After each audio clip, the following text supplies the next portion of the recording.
Welcome to Asia Pacific Defense Reporter, your go-to source for cutting-edge security insights in the region.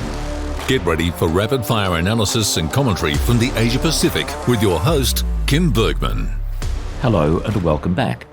I'm recording this podcast with a sense of impending doom, a slight sense of impending doom, because I finished the previous podcast warning that Donald Trump's Liberation Day, April the 2nd, was just around the corner, and indeed, now that it's upon us, it's worse than I imagined, because the US president has unleashed a trade war that will restructure the global economy, and not necessarily in a good way. The biggest loser in all of this looks to be the US itself, with the upending of the international order that has been in place for almost exactly 80 years since the end of World War II. Not that you'd get that feeling in Australia, because our politicians and most of the media are just continuing as if it's life as usual. I don't think it is. And I suspect April the 2nd, 2025 will be seen as being as significant, perhaps even more so, than November the 9th, 1989, when the Berlin Wall came down, marking the end of the Soviet Union. It took a few more years, like with any major historical event, for all of that to play out. Indeed, it's still being played out right now, with Vladimir Putin attempting to reverse history with his brutal and ongoing invasion of Ukraine. Trump's tariffs are much higher than expected, and have been calculated, frankly, by idiots who have included uninhabited regions like the Heard and McDonald Islands and tiny countries such as Nauru and Lesotho. Indeed, Trump officials are relishing the disorder that they have caused, saying the intention is, indeed, to upend the world trading system. Oh, and I notice an interesting feature in amongst all of this chaos and economic brutality. Russia has been exempt. Isn't that strange? I wonder why. US officials have explained that there are ongoing negotiations with Russia because of their invasion of Ukraine, and the US didn't want to introduce new measures while talks are ongoing. Okay, class, an early quiz in this podcast. Which country did Russia invade? Well, yes, of course, it was Ukraine. We all know that. So presumably Ukraine has also been exempt from tariffs. What do you think about that, class? Well, if you said yes, you would be totally wrong. Russia has received 0 tariff increases, Ukraine 10%. As I and others keep pointing out, the US president behaves exactly as if he is a Russian agent. It's astounding that plenty of Australians are still happy with the concept of US global leadership under this administration. Now, those days, my friends, are over. Not because of external forces, economic forces, for example, that caused the end of the Soviet Union, or COVID, a virus, but because the US is withdrawing itself from the international system. And I wouldn't be surprised if NATO, the World Bank, and the International Monetary Fund are next on the list. Maybe not tomorrow, but I believe there's a certain inevitability about these things. Now, I'm not an economist, so I'm not going to attempt to drill down into this too much. There's a huge amount of information out there.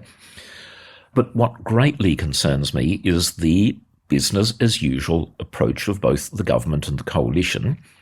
And this is happening because it's impossible for them to conceive of a world where the US is not in charge of everything and guarantees Australian security. That era, it's over. I said so several weeks ago, with the US pulling the plug on military aid to Ukraine and threatening Canada, Greenland and Panama, up to and including physical invasion. It was over a few weeks ago, and it's over even more so now, with Australia being swept along with all of the other nations that Trump is somehow seeking to punish with this regime of tariffs. But get this, even worse is the attitude of the upper levels of the Canberra bureaucracy. When discussing why Australia is not providing some sort of political, moral support for Canada and for Denmark, the highest levels of the system here say it's got nothing to do with us. I find that attitude to be totally disgusting and is one of the many reasons why Australia is not particularly well governed. Imagine if your neighbour's house on fire. That's got nothing to do with us. You see a toddler walking towards a busy street. Nothing to do with us. Someone else's problem. I think this attitude is appalling. In common law, it would be illegal. I think it's incumbent upon middle-sized powers like Australia during this time of great tumult and confusion to take a moral stand and, as I say, express support for Canada, Denmark and Ukraine, not going out of our way to pick fights with the US, not going out of our way to largely insult the Trump presidency and all of his acolytes, but just to make it clear that in this country we are decent people and we don't see other countries treated badly like the terrible international bully the US has become. And when it comes to the national security space, I'm reminded of multiple failings, and just off the top of my head, such as our stubborn refusal, completely irrational, to reopen our embassy in Kiev for 2 years, the destruction of our Taipan helicopter fleet, based largely on a belief that Ukrainians are a bunch of peasants unable to operate complicated machinery. Of course, no one went over there to ever actually check. It just became this high-level assumption that was never questioned. And, of course, another perennial favourite of mine, AUKUS, the centrepiece of which appears to be the $10 billion unrefundable gift to the US and UK submarine building sectors. So how is the $5 billion handout to the US looking like today? This is at a time, I remind listeners, when the US itself is looking to cut defence expenditure by around 8% and sack something like 90,000 government employees, including presumably workers in government-owned dockyards that repair nuclear-powered submarines. Well, even though I and a growing number of other people think it's a complete waste of money, there are still plenty of AUKUS boosters out there. I regard it as head-in-the-sand stuff, and their idea is to throw even more money at the US and the UK in the hope that if we keep doing something, we will eventually get what we want. Now, on the campaign trail, Prime Minister Anthony Albanese says the US tariffs are not the act of a friend. Well, you bet they are. Talk about a statement of the bleeding obvious. The problem, of course, is deeper and more complicated than tariffs and the betrayal of Ukraine. It's the fact that Trump has been elected a second time. The American people looked at a twice impeached character of dubious morals who oversaw the unnecessary deaths of about 1 million people through the mismanagement of the response to COVID. He encouraged the January 6 rioters and then pardoned them. And a lot of Americans thought, yes, please, we'll have a more extreme version of that. Frankly, it's very difficult to have faith in a country that has demonstrated such a set of values. A couple of weeks ago, I quoted Singapore's Defence Minister, Dr. Ng, warning that a political tsunami is coming. And now I'm going to quote Canadian Prime Minister Mark Carney, and I ask you to contrast these words with the mealy-mouthed nonsense, the platitudes that we get from our own politicians. Mark Carney says, "The global economy is fundamentally different today than it was yesterday. We must do extraordinary things for ourselves. We must do things previously thought impossible at speeds we haven't seen in generations. We are living in a new world now. It will be hard on Canadians, but I have no doubt we will rise to the challenge. He has said Canada's old relationship with the United States is over and that the decades-long push to become more integrated with the Americans has come to an end as Trump ramps up his attacks on his country. To me, this unprovoked tariff war looks like a case of the United States self-destructing. And if any further proof were needed that the administration is completely untrustworthy, it's the simple fact that this new round of tariffs on Canada and Mexico, of course, breaches the free trade agreement that the president signed in his first term. Hitting Australia with tariffs breaches our free trade agreement, and this is multiplying everywhere. Now, with this record of breaking agreement after agreement, why would anyone trust Trump and the MAGA administration with anything? I don't see ANZUS surviving. As you know, I have my profound doubts about the viability of AUKUS.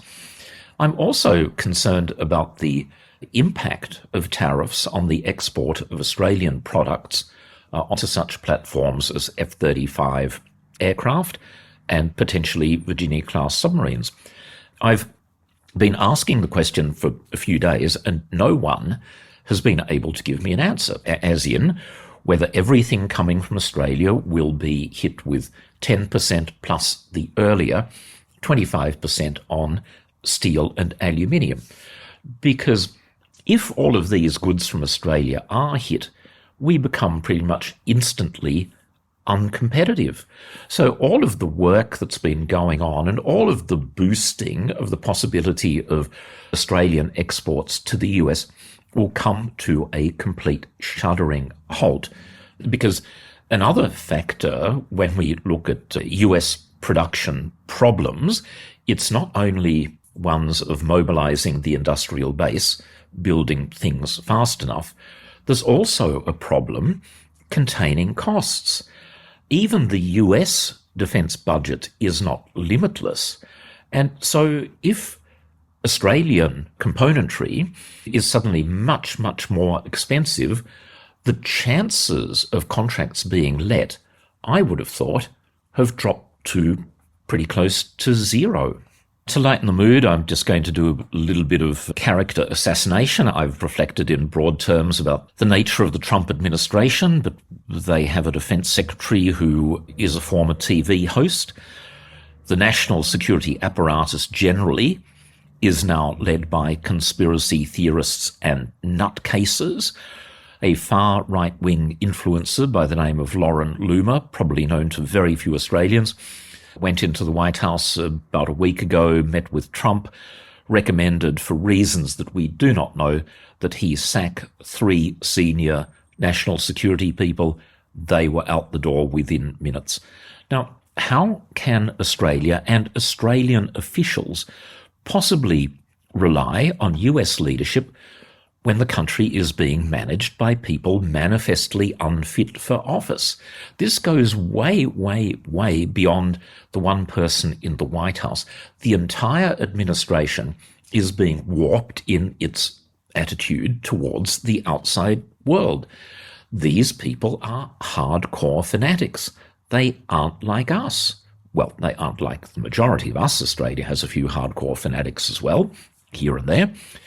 But in this country, thankfully, they don't dominate the national security apparatus, which I think is distinguished by characteristics of incompetence and groupthink rather than total evil. I see a potential problem in the form that if the Trump presidency unravels because of economic damage caused by his completely stupid tariff war, like many other regimes in the past, he might seek a distraction with a foreign military adventure. And why would Australia sign up to that? Now, a bit of added hilarity, noting that the US is punishing allies with tariffs while exempting Russia, US defense officials are enraged that European countries actually want to stop buying US weapons and build their own. They're apparently in a state of shock. No, you can't do that. It's our job to punish you because we don't like your system of government. But at the same time, we expect you to continue buying billions and billions of dollars of stuff from us. Well, the Europeans are smart enough not to let that happen, and I hope Australia is going to follow suit. Now, another light-hearted moment, I hope. I've mentioned before Congressman Joe Courtney. He's been a big champion of AUKUS. His congressional district is the home of General Dynamics Electric Boat, so he electorally benefits from money that Australia is giving to the US that in turn gets donated to his major donor. These are the words of Joe Courtney, condemning Australia copying the 10% tariffs. Australia is also a critical strategic Five Eyes ally that is making a Herculean effort to strengthen its military posture in the Indo-Pacific and deliver on the AUKUS mission. No, this is true. I'm not making it up. He believes that Australia is making a Herculean effort to strengthen our military posture. No, we're not. We're going backwards in terms of military capability. Anyway, he continued, imposing a tariff equal to Iran is a slap in the face to a great ally and an embarrassment to Americans who value our two countries' shared commitments to a free and open Indo-Pacific. There's Rep. Joe Courtney saying things that our own politicians are too scared to say. On the weekend, insiders, Canberra bubble viewing. I watched a little bit of Foreign Minister Penny Wong. Very disappointing, as usual. The UK announced that because of these changing international circumstances, they are having a parliamentary review into AUKUS. Entirely sensible. There's this new dynamic. Surely we have to figure out what's going on. But Penny Wong and the Australian government have no intention of doing so. Why on earth not? Circumstances have obviously changed so radically. I would have thought that a parliamentary inquiry is the least of the things that we should be doing. Briefly on my theme of decoupling from the US in terms of military equipment, it can't be done overnight and it probably can't be done totally, certainly not in the next few years. But I think that it's something that we have to face up to. We have to ramp up local production and we have to find alternate sources of supply, be they from South Korea, Japan, Singapore, as well as European suppliers, and the sooner the better. I mentioned previously Europe is hoping to transition rapidly from 2/3 US equipment down to 1/3. That's what Australia should be seeking to do. Though in our case, it's probably 80% of US equipment that we could realistically get down to 50% in the next couple of years. Something that people might not be aware of, despite all of the complaints of the US about Europe. Since February 2020 and the Russian invasion of Ukraine, European defence expenditure has collectively increased by about 40%. In Australia, it's gone nowhere. And by the way, if the world and Australia really wants to put heat on the Trump administration, as I think we should do, as soon as major US companies, both defence and commercial, start to lose market share, that will be an important wake-up call. And I'm not talking about losses of 1 or 2%, but if countries cut back on military hardware, their revenues could drop by 20 or 30%, and that will have a huge impact. We live in momentous times. Thank you very much for listening. I'm sure that there will be a lot of developments in the next 7 days. Goodbye for now, and see you next time. That's today's Asia Pacific Defence Reporter. For more in-depth articles, expert opinions and exclusive interviews, visit AsiaPacificDefenceReporter.com. Stay informed, stay ahead. This is your source for all things defence. Until next time.